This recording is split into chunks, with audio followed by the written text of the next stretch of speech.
It has been said that no two sisters were ever less alike. One reserved and proper, the other lively and controversial. One the anchor of a commonwealth of nations, the other a figure searching for purpose in life. They grew up in a very, very different kind of world, a world of aristocracy, of deference, of people knowing their place. I think they were quite different from an early age, and they went on being different. I think they were both very sound people, both very committed in their different ways. I suppose that the Queen had so much more responsibility on her shoulders, and Princess Margaret didn't have those things to think about, so carved a different path through life. Queen Elizabeth II and Princess Margaret are among the most photographed women in history. Their every appearance followed by press and public. They are familiar the world over. But what of the real women behind the show and splendour? Beyond the balcony and cheering crowds, beyond the crown itself. Elizabeth is really both an embodiment of the old England that she grew up in and the new, fast-changing modern world that she increasingly adapted to. The Queen always thought of her sister as an enigma. It's always very difficult to work out with Princess Margaret which half of her you're talking about, the royal half or the rather dashing half. There's a huge affection between them that survives the ups and downs of their individual life.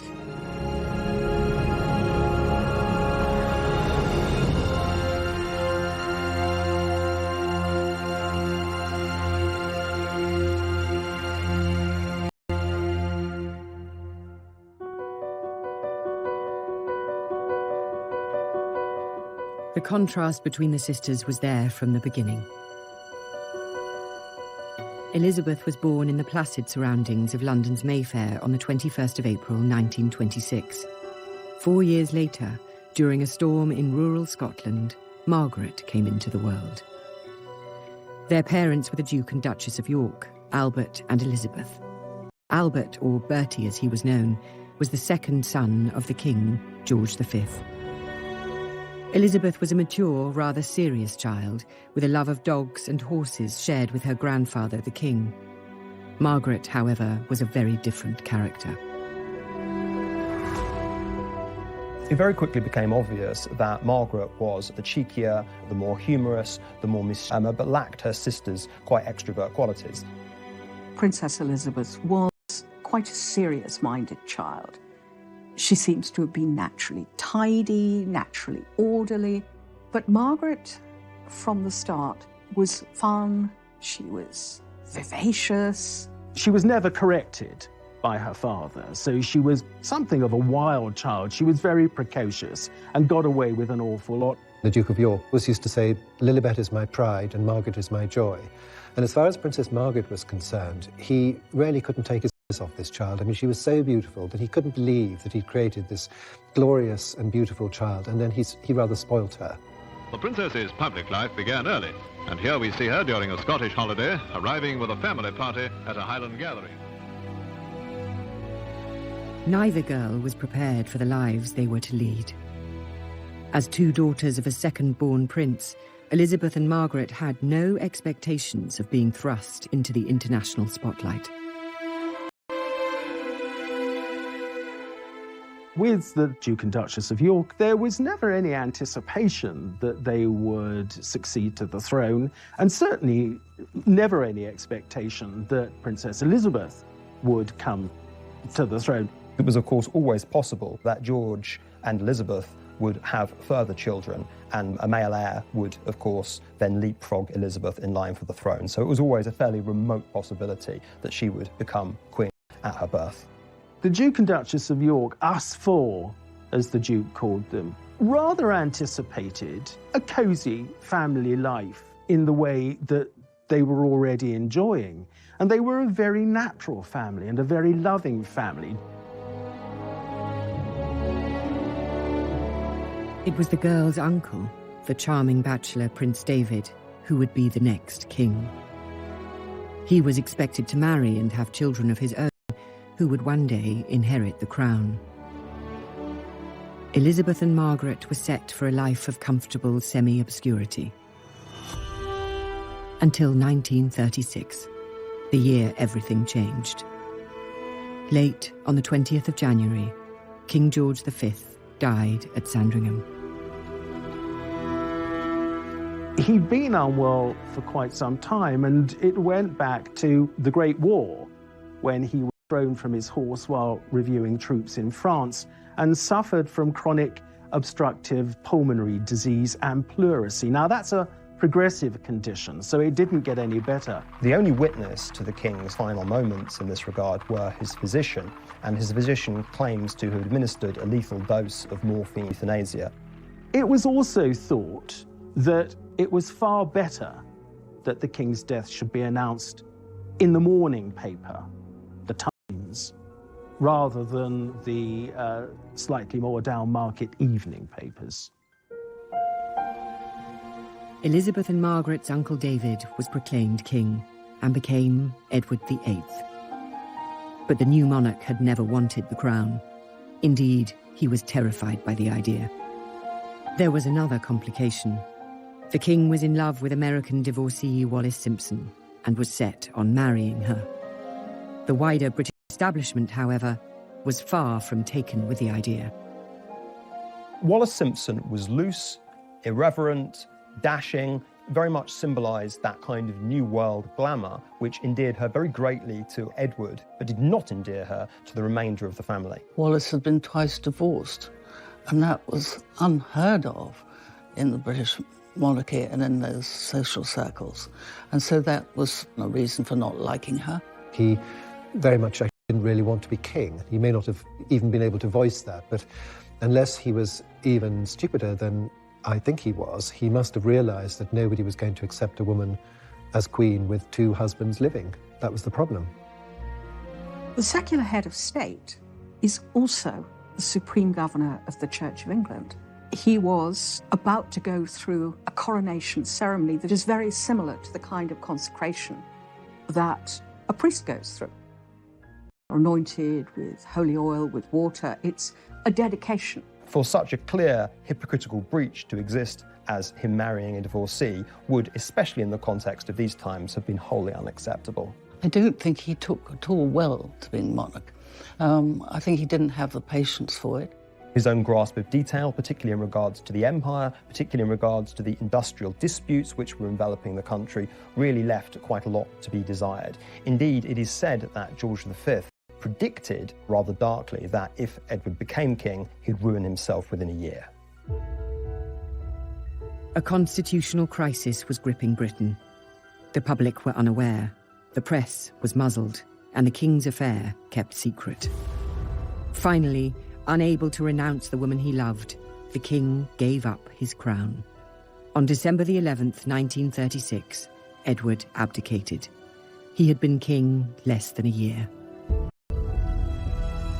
It was a shock. It was seen, I think, popularly as a dereliction of duty. There were those who thought Edward should stay and should be allowed to marry Wallis Simpson, and there were those who just thought this man is a waste of monarchy from a man who would have been a pretty awful king. A crowd gathered outside Bertie's house in Piccadilly. The new king's family had moved out of their home into the vast and cold magnificence of Buckingham Palace. The lives of Elizabeth and Margaret were transformed. Elizabeth was now next in line to the throne. The training for her future role began at once.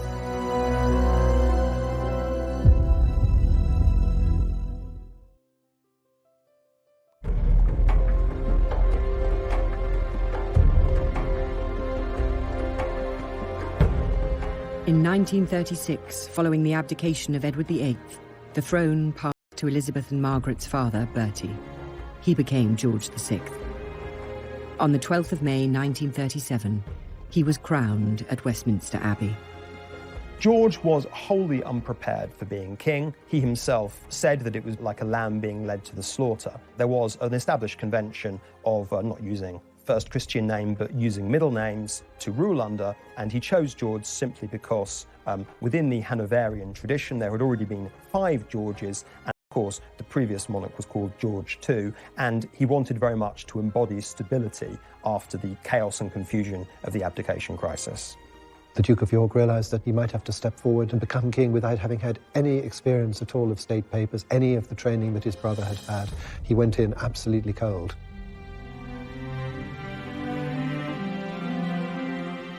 King George would ensure that his elder daughter Elizabeth would be more prepared for the role of monarch.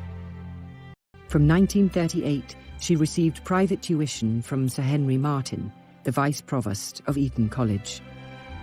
Her father explained the nature of the official dispatch boxes that were the monarch's everyday duty. Margaret was excluded. The sisters' once identical upbringing was diverging. That expectation of being well educated does not extend to Margaret, who continues to be educated as a well-mannered, accomplished girl who was expected to go on and marry. So singing, piano lessons, French conversation become important, but not constitutional history, not the hard lessons of theology. They were still loving sisters with the same bond that they always shared. This was a very definitive event which exacerbated early tendencies that the girls may have already had, Elizabeth to duty and Margaret to institutional decision-making. Beyond the girls' classrooms, the world was in crisis. The aggression of Nazi Germany had sparked a new conflict in Europe. It was suggested that Elizabeth and Margaret be evacuated for their own safety.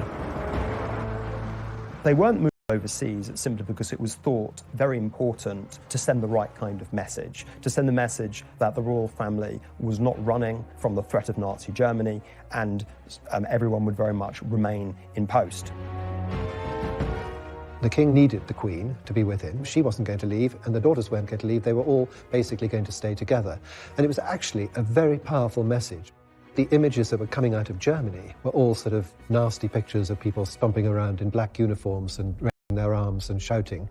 What did you get from England? You got Queen Elizabeth in a pony cart with the two princesses bicycling behind her. I mean, which would you prefer? Because of events and invasions going on in Europe, the Queen said that it would be a good idea to take the princesses to the greater security of Windsor Castle for the rest of the week. And as Princess Margaret said, we were supposed to go for 5 days and we stayed for 5 years. The castle seemed forbidding at first. Its fineries had been put into storage. The blackout shrouded it in darkness. But though tremors caused by explosions in London could be felt in the castle, the girls were safe. As the war progressed and the sisters grew, Elizabeth took on more and more public responsibilities. After she turned 18 in 1944, she joined the Auxiliary Territorial Service as a mechanic and driver. Princess in overalls. Elizabeth is in the ATS, or British, and at the King's request, is being treated just like any other trainee.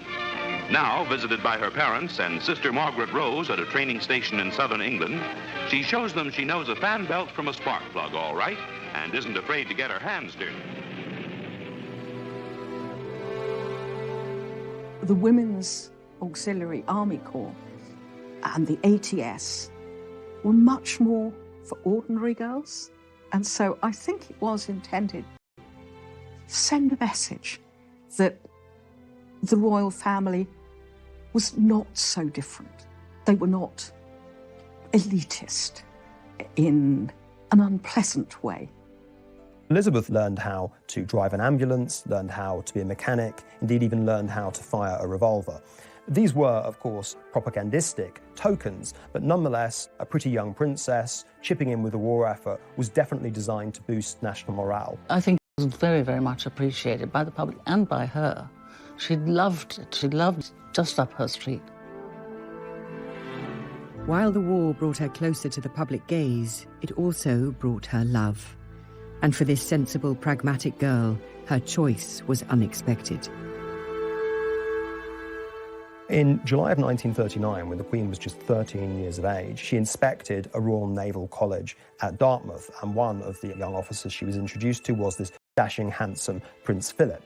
I think it is fairly plain that the extremely good-looking, extremely charming, extremely glamorous Prince Philip caught the eye of Elizabeth, and her jaw dropped. 3 years later, the couple spent Christmas together while Philip was on leave from the Navy. They then began exchanging frequent letters. But Elizabeth's parents, the King and Queen, did not approve. The king had his doubts about Philip. There was the feeling within the royal family that all of this was too much too soon. The thought of somebody coming and taking away his daughter at the young age of 21 wasn't, I suspect, totally appealing, as it wouldn't have been maybe to many a father. We must remember that Elizabeth set her eyes on him for the first time at the age of 13, and there was an acknowledgement, even then when people generally got married a great deal earlier than now, that this might just simply be a girlhood crush that would blow over.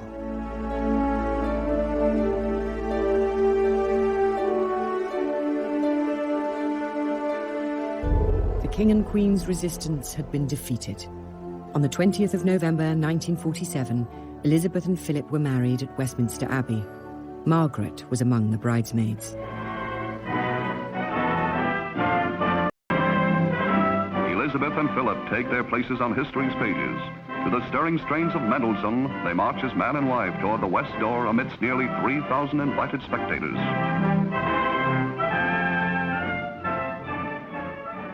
The wedding itself was a very grand affair, a deliberately grand affair, against this backdrop of austerity. Rationing was still on, if anything slightly more severe. She may have been heir to the throne, but she couldn't be seen as claiming special privileges. Though you have a lavish dress, it's by no means as lavish as other royal brides.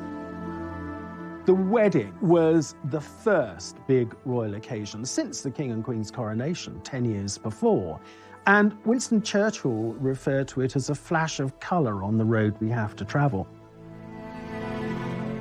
The following year, Elizabeth gave birth to a son. Charles was born on the 14th of November 1940. This meant Margaret was no longer next in line to the throne. I think that Margaret had already accepted that her sisterly relationship with Elizabeth had changed once Philip was on the scene. And so in many respects, the arrival of Charles didn't really change that. I don't think she had ever any expectation of being queen, any desire to be queen. And so, if anything, it was probably a relief. I'm sure that the first reaction that Princess Margaret had was, great joy. But I know that in later life, there was a certain sort of feeling of being a younger sister, and other members of the royal family are always just told what to do. You will appear at 10 o'clock, or indeed at 10:03, your car will arrive, and you will do this, you will do that, and you will wear the following. So there was always a little bit of the younger sister feeling about the whole thing. In the post-war years, their father, the King's health declined. Both sisters took on more of his public duties. In September 1951, George VI had his left lung removed after a malignant tumour was discovered. The King was not told he had cancer, and the disease was not beaten. On the morning of February the 6th, 1952, the King died. He was just 56. Elizabeth was in Kenya when her father died, on an early rest stop in a planned tour to Australia. Elizabeth was always thought of by the King as being his protégé. Margaret was always thought of as being his pet, his light relief. And so when he passed away, both girls felt sad. Elizabeth felt sadness, then was overwhelmed by duty. For Princess Margaret, it was absolutely awful. She had lost a father that absolutely adored her, and she had no role whatsoever. Elizabeth had left Britain as a princess.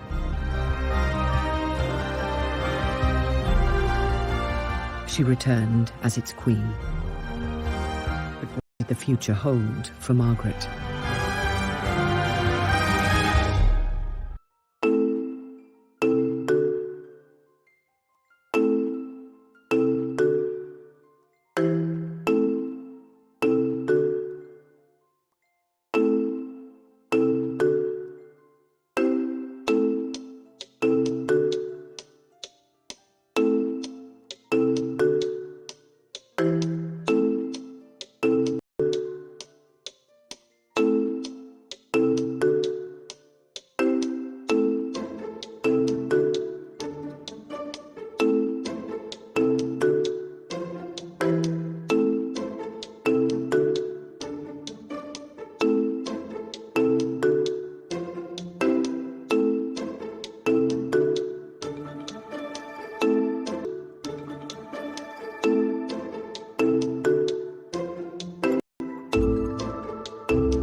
The coronation of Queen Elizabeth II took place on the 2nd of June 1953. It was a lavish affair. Westminster Abbey had been closed for months as preparations took place, and on the day itself, millions thronged the streets of London.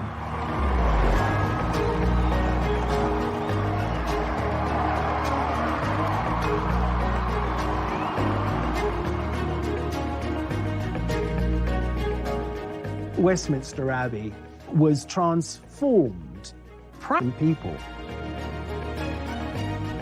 The coronation was to be an end to austerity. It was to inaugurate as a new Elizabethan age.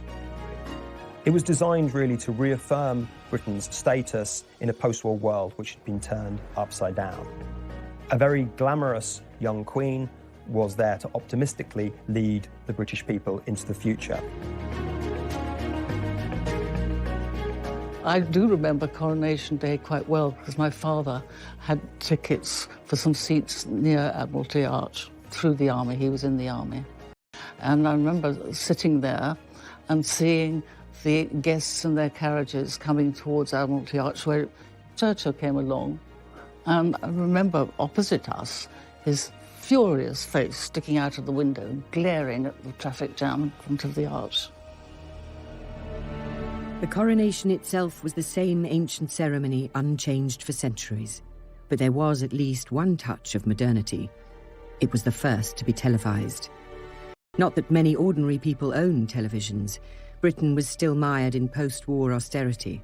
Some goods were still rationed 8 years after the defeat of Germany, and on the international stage, Britain was declining as an imperial and military power. Nevertheless, the nation celebrated. Yet behind the pomp and glamour of that day lay family grief, disputes and scandals just waiting to explode. In the middle of preparations for the coronation, Margaret stunned Elizabeth by informing her that she wished to marry. Her desired husband was a man named Peter Townsend. He had been a wartime flying ace and had flown more than 500 missions and been shot down twice in the process. During the war, George VI decided that he would honour servicemen who distinguished themselves and would have them as a query for periods of 3 months. Recommended was the much decorated RAF fighter pilot, Group Captain Peter Townsend. Townsend and the King got on so well together, it is said the King referred to him as the son I never had, that the idea of a 3-month period in waiting as a query just went straight out of the window. After the King's death in 1952, Townsend's job disappeared, but the family did not wish to lose him. He was invited to join the Queen Mother's household as controller, a role he accepted. All the girls at Buckingham Palace took a shine to this guy, but the one who really fell in love with him was Princess Margaret. You can understand, perhaps, at that moment, having lost her father, she turned more to him than was perhaps advisable. He was there when her father died, part of the inner circle of royal aides and servants who helped to comfort Margaret. After all, Margaret was devastated by her father's loss. This was a man who'd been close to, who'd been liked by her father. He was also, like her brother-in-law, a hero, and people liked heroes. It was still an age when we built heroes up. Townsend was 16 years older than Margaret and recently divorced. While these facts did not trouble Margaret, others were less happy. Well, there was opposition to the relationship for one simple reason, that he was already married, and he had a wife and he had 2 boys. Divorced people not really allowed to have a social life. And I think that sadly, that was what happened. He was quite a bit older than her, but I don't think that would have mattered. Under a law of 1772, all members of the royal family had to have the sovereign's permission to marry. Elizabeth was sympathetic. She could see the love between the couple, But she asked Margaret to wait until the coronation was out of the way and everything had settled down. Margaret left the meeting with her sister feeling hopeful. But when Elizabeth spoke to her private secretary, Sir Alan Lascelles, he was horrified and urged Elizabeth to send Townsend abroad. Elizabeth was caught between love for her sister and her responsibilities to the legal and religious bodies she headed. She loved Margaret and she wanted her to be happy. I think it was incredibly difficult for her. All of politicians, with some exceptions including Winston Churchill, were advising her that this marriage should not go ahead. And as such a new monarch, she didn't want to risk the potential friction for really putting up strong opposition against what the political classes were telling her. In other words, she put duty before her own private feelings. The Queen is temporal governor of the Church of England, and the Church of England would not recognise divorce. She agreed to send Townsend abroad. He was appointed heir attaché in Brussels. Townsend was stunned by this exile. He did not even get a chance to say goodbye to Margaret, who was on a royal tour in Africa at the time. Margaret was left bitter. Her own sister was queen but could not have correspondence. The couple believed they had only to wait. It was also obviously part of the plan that if Margaret and Townsend had to wait 2 years, it was pushing the princess closer to her 25th birthday. And the importance of that was that at 25, a member of the royal family could petition Parliament for permission to marry. And if both houses didn't oppose it, then they could have a civil marriage. And that was, I think, what was happening here. Margaret was going to be 25 in August of 1955. As the press counted down to the date, speculation grew that an engagement announcement was imminent. But her birthday came and went with no announcement. Finally, on the 31st of October 1955, Margaret released a statement to the press. Her relationship with Townsend was over, it said. There would be no marriage. The decision not to marry Group Captain Peter Townsend is reached by Britain's Princess Margaret, here arriving with her mother for a formal family appearance at London's Royal Opera House. In putting duty and religion ahead of her heart, Margaret had the example of her sister, the Queen, who dutifully entertained the President of Portugal while the family crisis neared a climax. Queen Mother Elizabeth approved her daughter's decision. Strongly opposing the marriage was the Archbishop of Canterbury.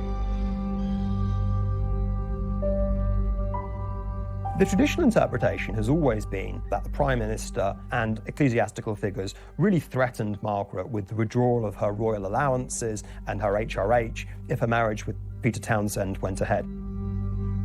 The government of the day, under the premiership of Anthony Eden, had actually done something of a U-turn. Far from opposing the marriage, they had paved the way for Margaret and Peter Townsend to marry if they still wished to do so. A formula was found, which would have meant that she could have retained her status as princess. We now know that Princess Margaret, had she wanted to marry him, would have lost nothing but her place in the line of succession. They really didn't want to create a martyr of Princess Margaret where her own personal desires were paired off against the establishment. It was not government pressure that had ended the relationship between Margaret and Group Captain Townsend. The truth was far simpler. Contained in the files released by the National Archives is a letter that Princess Margaret wrote in private and in secret to, and only by seeing him that I can properly decide whether I want to marry him or not. The crunch is obviously that she had decided, and he also, no doubt, had decided that their love was no longer strong enough for them to marry. If Elizabeth hoped her sister would find someone more suitable, she would be disappointed.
In the 1950s, Britain was struggling to adapt to a new era. Its reign as a global power had passed. Foreign policy humiliation in the Suez Crisis had toppled Prime Minister Anthony Eden, and the country's diminished role on the world stage had been exposed. As sovereign, Elizabeth was a beacon of stability in such uncertain times. But, as ever, Margaret's role was less defined. She was an important adjunct in the 50s and early 60s to her sister, where she took on royal associated duties that freed Elizabeth up to do other things. Margaret became a very glamorous figure. She also started smoking in public, bringing out the characteristic elegant long cigarette holder, and was charged with doing things like opening hospitals, smashing bottles of champagne against ships in a very glamorous manner. Princess Margaret does have the reputation of having been a party girl, which of course she was. But we also have to accept that she was also a very hard-working member of the royal family.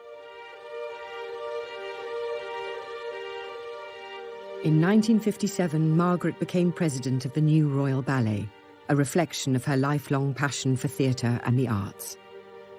Nevertheless, she was nearing 30 and still unmarried. In 1959, Peter Townsend wed a young Belgian woman with a striking resemblance to Margaret. Just months later, the princess surprised many by announcing an engagement of her own. Anthony Armstrong-Jones was not the usual royal match. He was from a wealthy background, Eton then Cambridge, but he had no fine title or lands. He was a photographer. Margaret was really enjoying the fruits of some of the major social changes starting to appear in this company. Lady Elizabeth Cavendish gave a dinner party in February 1958, which Tony Armstrong-Jones was one of the guests. And Princess Margaret had never met him before. I think the influence of Anthony Armstrong-Jones was really to introduce her to normality. She was smuggled on the back of a motorcycle, disguised in a headscarf and dark glasses, to Armstrong-Jones' rented flat in Rotherhithe Street. The princess said that it was the most romantic setting, and this was their bolt hole. It had a bay window overlooking the Thames. You looked to the right, and there were the docks, and you looked to the left, and there was a bend in the river, and you saw Tower Bridge and St Paul's Cathedral beyond it, and at high tide, she said, swans would look in. Their relationship was kept secret, so the country was stunned in February 1960 when Princess Margaret's engagement to the photographer was announced. Their wedding was in Westminster Abbey on the 6th of May 1960. It was the first royal wedding to be broadcast on television. Millions tuned in around the world.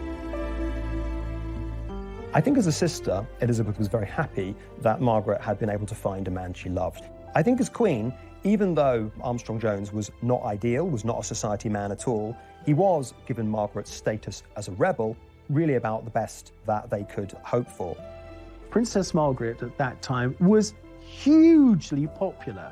Everything she did made news. Everything she wore made news.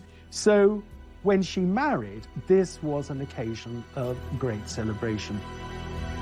Everybody was frightfully pleased with the sort of glamour of the wedding. And Princess Margaret looked wonderful, and he was a talented photographer, and it all seemed very modern and just how it should be.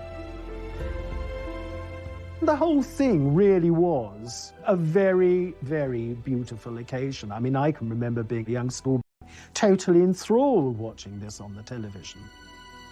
Despite the excitement of that day and the 2 children born in the years that followed, the marriage soon became troubled. Mutual infidelity, drugs, and alcohol strained the relationship to breaking point. I think that 2 worlds very much collided. Armstrong-Jones's bohemian, free lifestyle, and Margaret's unwillingness to dispense with, shall we say, all of the accoutrements of wealth and prestige and fundamentally royalty. It was a very curious relationship, and although she was a princess and he wasn't a royal, I think that he had the upper hand. And as things got worse, he was better at being nasty than she was. Within 3 years of them having married, The emerging tabloids and the red tops were becoming much more hungry for scandal and also, crucially, much more prepared to print scandal. Margaret was always the sort of go-to person for royal scandal. He had much loyaler friends, it seems, than she did, because he always seemed to come out of it, as far as the public was concerned, rather well, whereas she didn't. Press deference to royalty was a thing of the past. Newspapers covered the breakdown of Margaret's marriage in gleeful detail. It was far from the only change in Britain during Elizabeth's reign. By the time of her Silver Jubilee in 1977, old-class divisions and social taboos were fading. The British Empire had transformed into a commonwealth of independent nations. The crown, Elizabeth, was the thread tying them together. As she guided the monarchy and nation through crisis and triumph, her sister Margaret was left without a role. She may have been an icon of the 1950s and 60s, but as the decades passed, her star waned. Like her father, Margaret was a heavy smoker for much of her life. Like him, she would suffer the consequences. From the late 1980s, her health began to decline. After several severe strokes, she died on the 9th of February 2002. She was 71. For the relationship between Elizabeth and Margaret, there was this bond of love between them that had been there from the time Margaret was born to the day that Margaret died. At her funeral, the Queen perhaps showed the most public emotion we have ever seen on a public occasion, where her eyes, I suppose, really betrayed the sadness she was feeling. To have to come to terms with the death of your younger sister, who you could expect, certainly to live with you into old age, is very hard. When the princess died, that was quite a blow to the Queen, followed, as it was 7 weeks later, by the death of her mother. She is said to have said her biggest nightmare would be losing her mother and her sister. And that, of course, is what happened in 2002. Princess Margaret's life, though privileged, was a sad one in many ways. Margaret was a flawed and often troubled woman. She did not have her sister's weighty responsibilities, but nor did she have the certainties.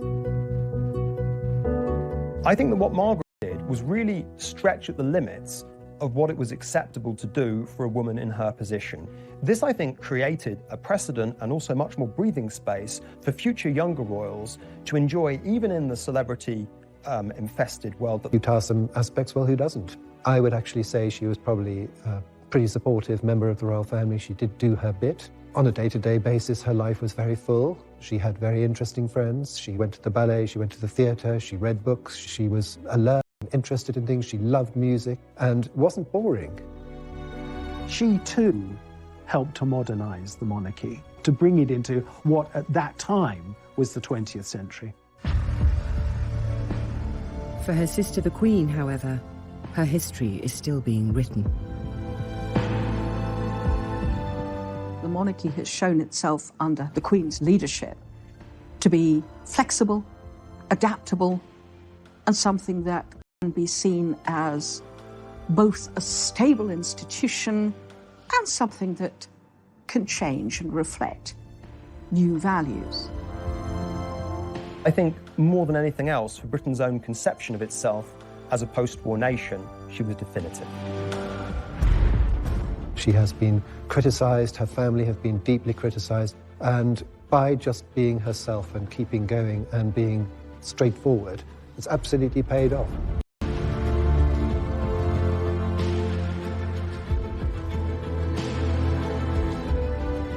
The world they ended up inhabiting when they were a lot older was one where the social class system had died and the mass celebrity and media age was dawning. In the case of Margaret, you could say that she was very much a product of that age that was unveiling. In the case of Elizabeth, she managed to be its architect.